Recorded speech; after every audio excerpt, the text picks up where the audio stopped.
and welcome to the show. Today I've got with me a local celebrity.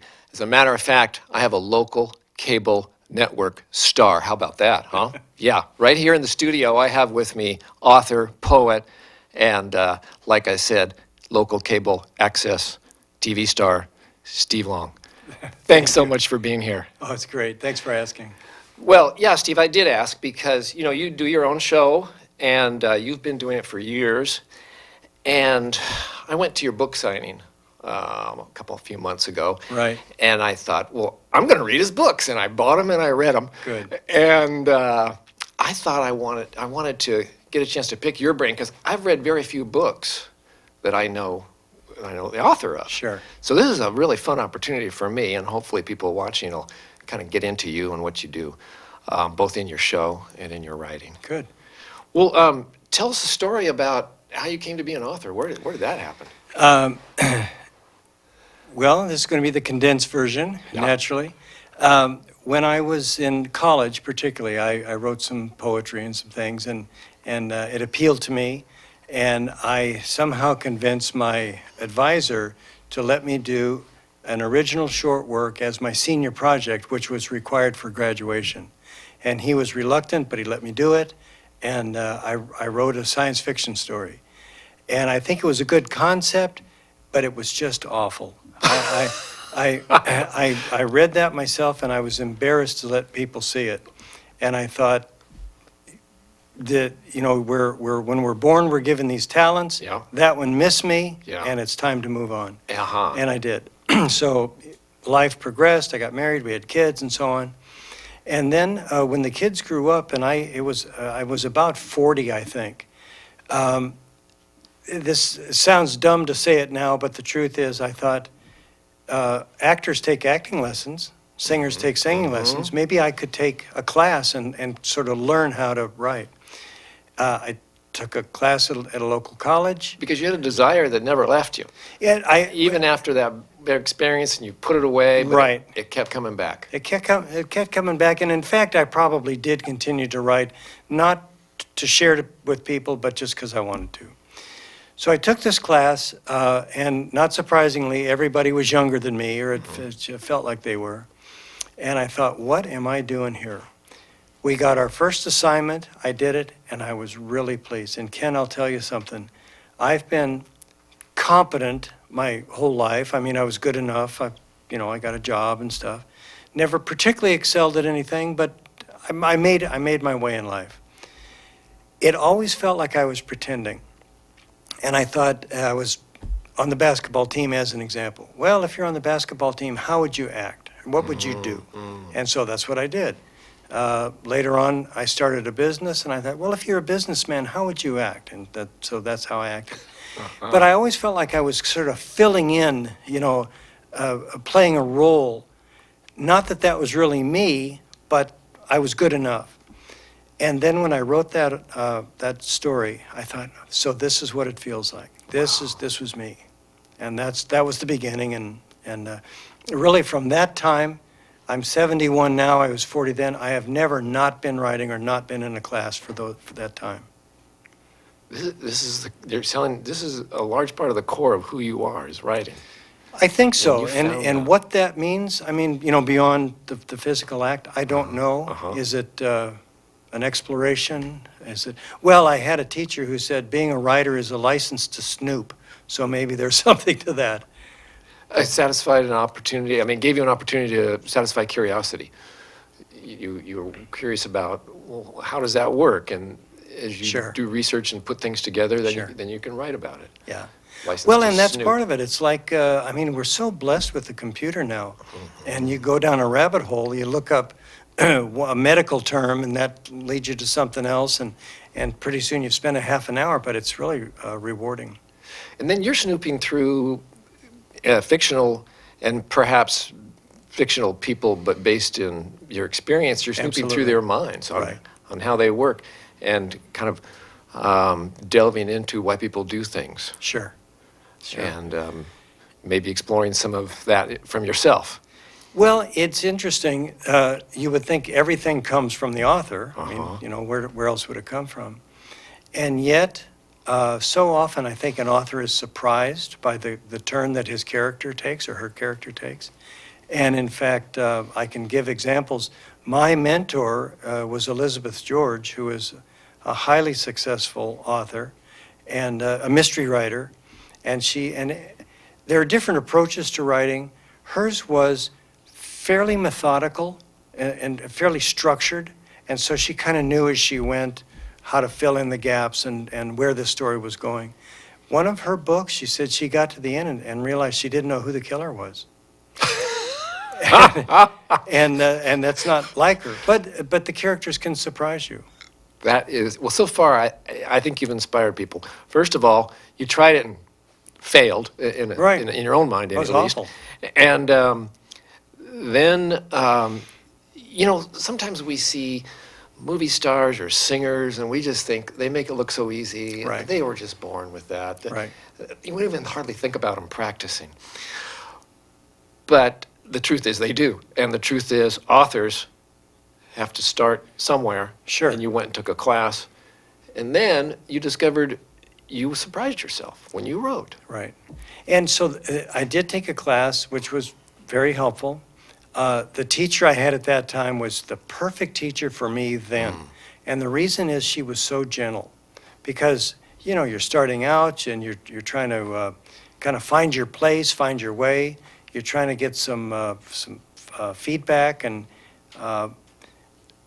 it would be easy at that point to crush a spirit. Well, she wasn't like that. She would, everything that people turned in, she would find something to praise about it, and that's what I needed. Well, the typewriters here, this people Right. that know you know this is a prop from your set. Right. And the writing life. But I wanted to have you here to talk about the books you've written, but I'm still curious about your process. Sure. Now you're a manager at Habitat for Humanity, Yes. right? Store manager, is that right? The Restore, uh-huh. Restore, right. And I'm just curious now, when you're there observing, are you making notes for your next book? As you Well, I guess we're all people watchers, Uh-huh, and certainly yeah. I am. I do observe behavior. Mm-hmm. I have to tell you what I really like is speech. And I think from these books, I love dialogue. Yes. And I get a kick out of how we say things. Sometimes they're very clever. Sometimes, at least to me, they make no sense, but they're still colorful. So yeah, I keep an ear open for that. All right. And now tell us about, maybe to kind of nail this down, make it practical. Somebody Yeah. out there might be thinking, I've been wanting to get started writing. If, what Steve is saying Right. makes me get even closer to starting. What's your process? How do you approach, were these books different as you wrote them, as you went through them? Or? I would hope that as you gain more experience, there's some, Uh-huh. not Growth, that they're the same, but development. there's some growth. What really, really helped me and turned things around, I was writing short stories. I entered a contest. This was in Southern California. I won, and this was at Mount San Antonio College. And there was a weekend of literary events, one of which was that I got my whatever I got. But the other thing was there were seminars by various authors and so on. One of those was Elizabeth George. I didn't know her from anything, but in the synopsis, it talked about process. So that gets to what you were saying. And I thought, that's what I'm missing. I'm missing process. Okay.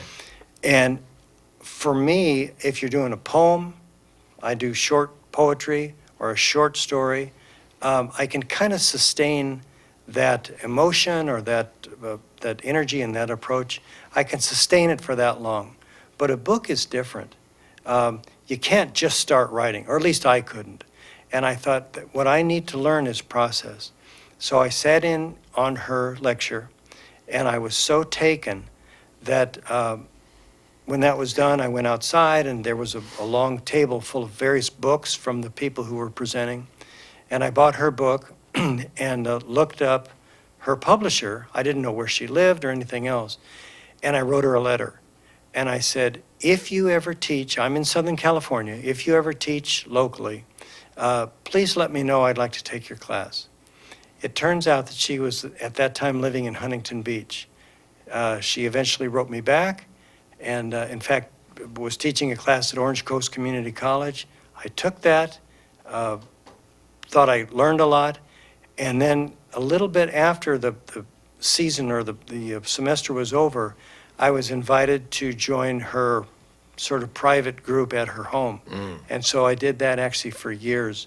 There was a small group of us who met, and I've used this analogy 100 times, but at that time, this will date me a little bit, but I thought, if you wanted to be a basketball player, and Michael Jordan said, hey, come on over, we'll shoot around, we'll talk, and maybe I can show you a couple things. That's the level I felt that Elizabeth was at, Wow. and I was so privileged to be included in that. Well, I think, again, for people watching that are, had their toes to that line and just Right. haven't been able to cross it, that's probably something that keeps them is, where do I begin? How do I begin? Yeah. So what would you say to them just to help them give them a kickstart on, You know- how do they find that process? Right. I think to a great extent, you find out by trying. So the extremes are, Stephen King, on the one hand, says that his process is he'll have the kernel of an idea, and he likens that to walking down maybe a dirt path and seeing something on the ground and saying, gee, that looks interesting. I think I'll go scratch around, dig it up, see what I can find.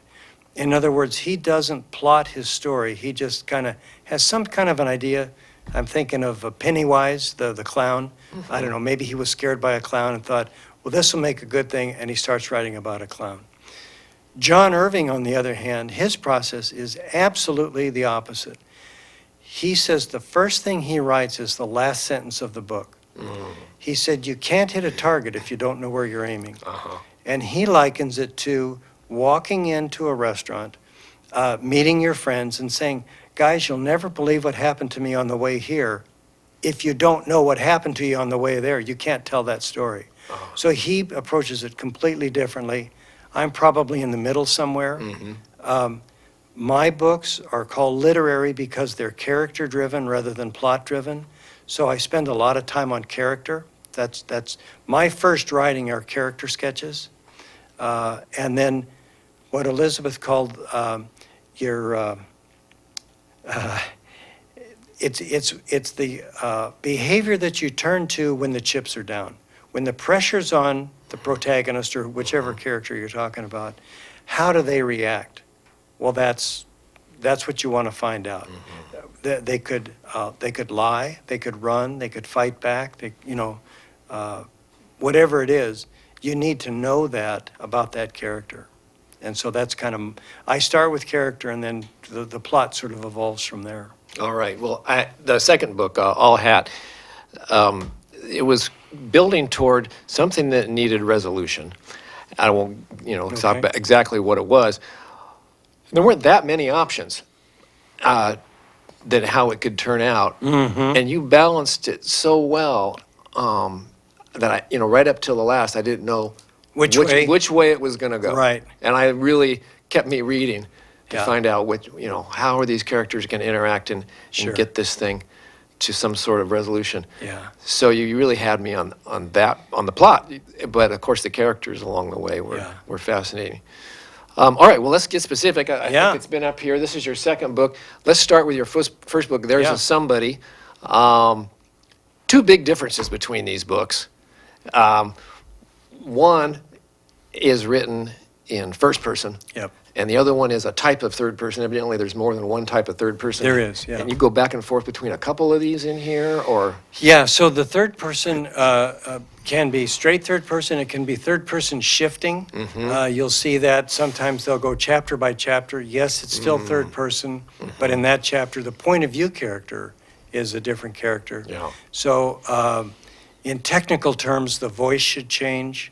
In other words, When the viewpoint changes. right, so the narrator is seeing things through that character's eyes.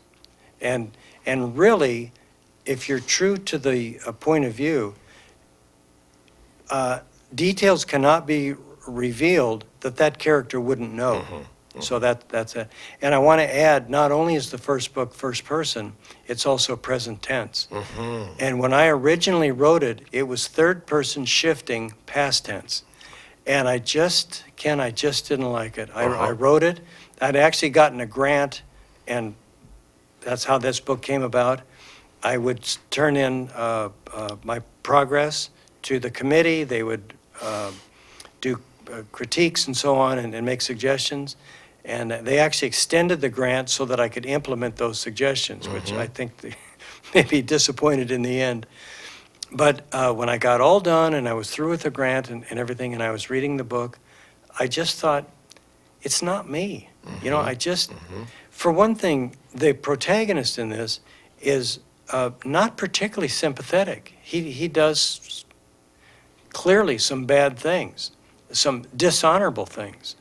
And I thought, how is the reader going to come along with him if he's that objectionable? And then I thought, and I'll have to be honest, I read Nick Hornby's High Fidelity. And Nick Hornby is sort of the master of this genre, which is called male confessional. So High Fidelity, About a Boy, those things are male confessionals. And I thought, if the reader could see the dilemma through his eyes, then they might at least understand why he made the decisions that he did. So I rewrote the whole book. I threw out 250 pages or so, and then added those back in first person, and that's how that came about. Wow. Well, this book in first person is kind of like an episode of 24. I mean, it just goes in real time. Right. There's no letting up. Right. And it's all, like you say, through one person's eyes. So I saw this, I went here, Right. I heard her say, it's just Yeah. right on. And then it's an interesting study to do these two books and notice the difference. So I think encouraging anybody that's one interesting reason to read both these books. Right. The approach is Yeah. different. Yeah. Sure. All right. Well, there's somebody, the protagonist, Jim Bass. Correct. And I just want to jump into how you come up with all this stuff, right? And start with the name first. Yeah. Jim Bass. You know, again, my first book, so I was looking for some direction.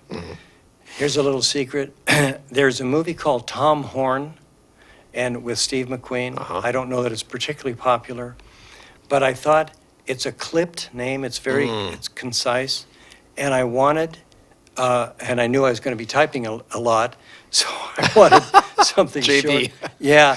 So, but that's kind of so Jim, 3 letters, Bass 4, Yeah. Tom Horn. Yeah. But I wanted that to come out. Now, if you remember, that's an abbreviation of Bassovich.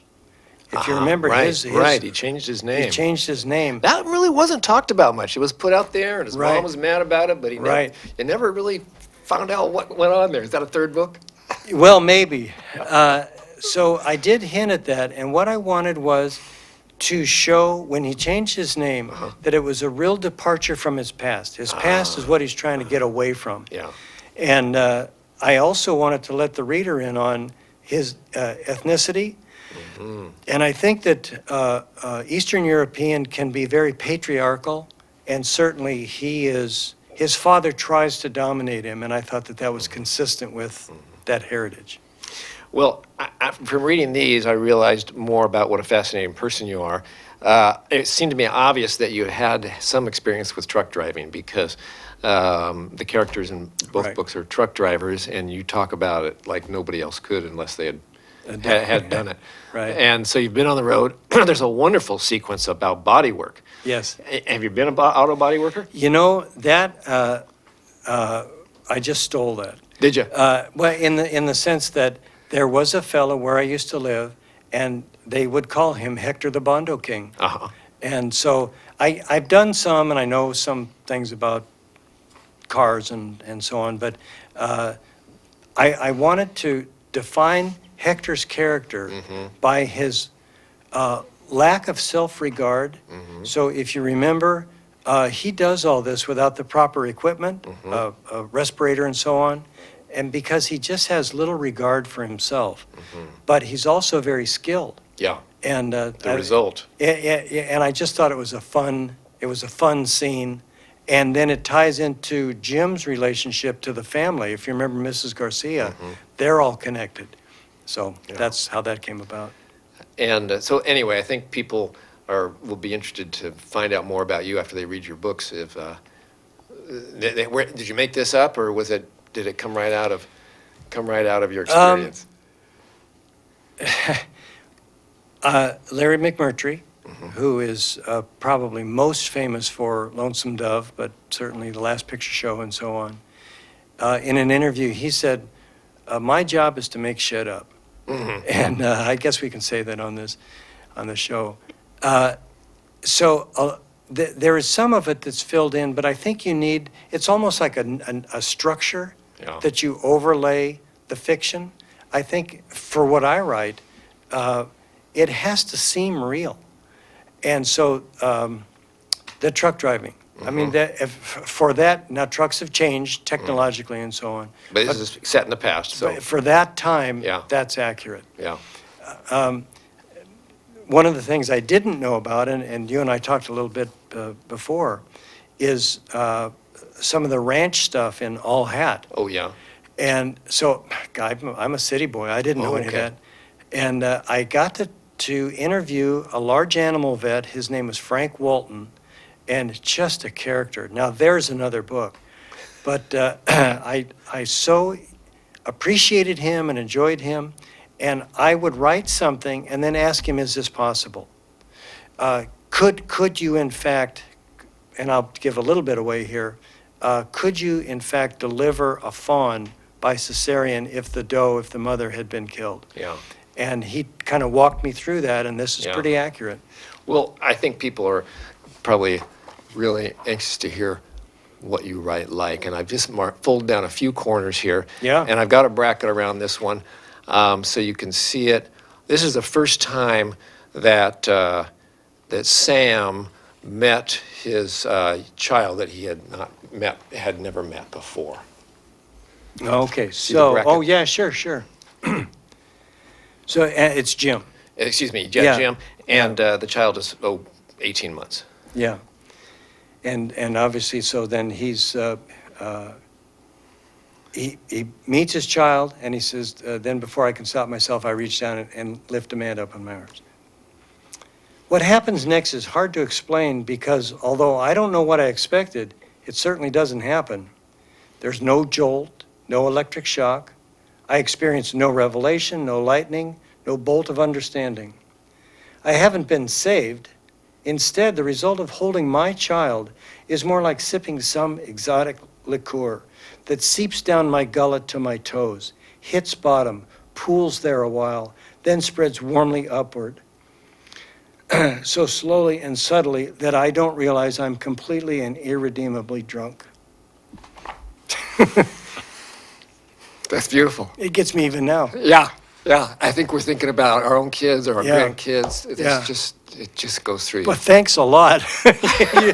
You really did it It to is me. emotional stuff. Yeah. Now here's a short one. Yeah. We're two tough guys, aren't we? Oh yeah. Here's Jim, and he's estranged from the mother of his child, Right. and she's communicated to him her address and her phone number, and this is his reaction. It's very short. So up at the top. Yeah.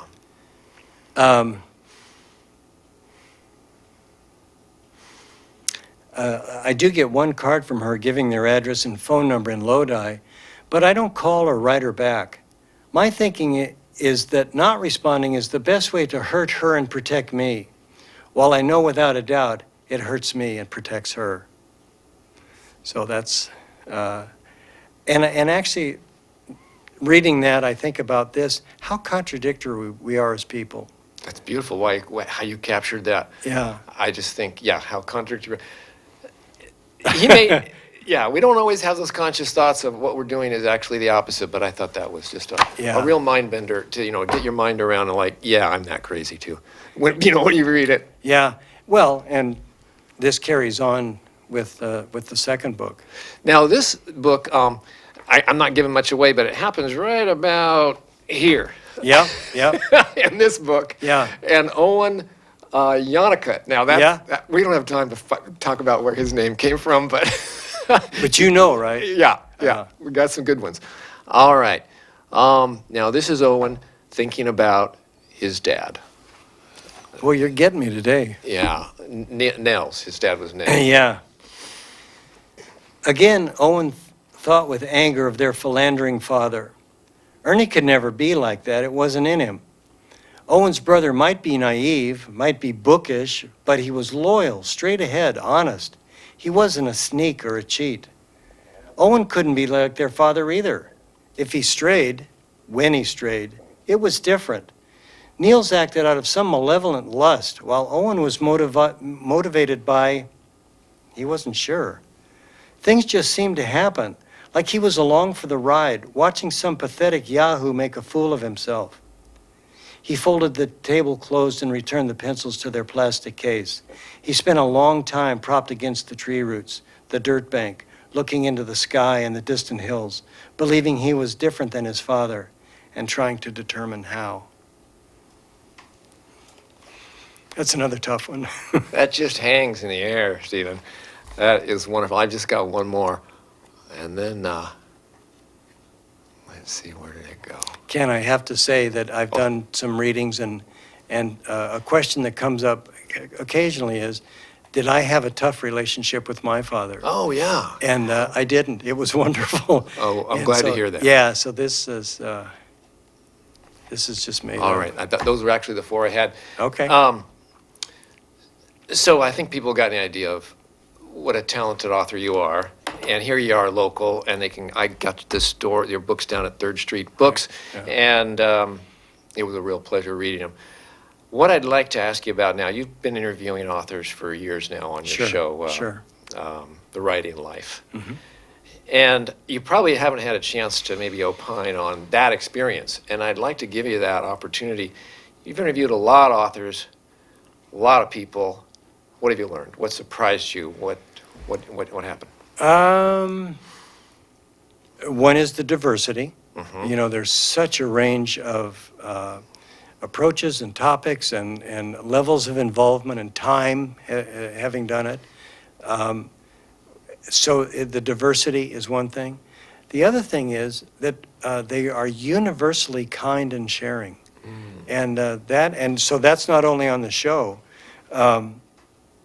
I've got to meet, oh my goodness, famous authors, Pulitzer Prize winners, and I was at the Squaw Valley Writers Conference, and Jim Harrison, and I think he just won a Pulitzer, and it's a long conference. It's a week long, and in the middle of the week there's kind of a little break, and I saw him sitting at the bar, and I went up like a knucklehead, and I stood behind him, and I just said, "Excuse me, Mr. Harrison." And, yes, and I said, my name's Steve Long. I just wanted to meet you.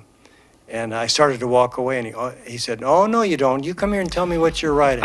And we sat and had a drink. But that was sort of typical yeah. of those people. I met Anne Lamott, which was terrific. And anyway, I think it's because they were my heroes, because authors, and they seem so not aloof but remote. And then to find out that it's exactly the opposite that's a thrill. Well, I look at these books as gifts.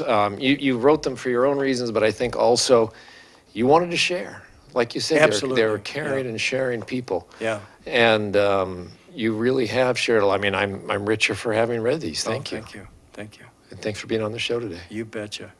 All right. Peace.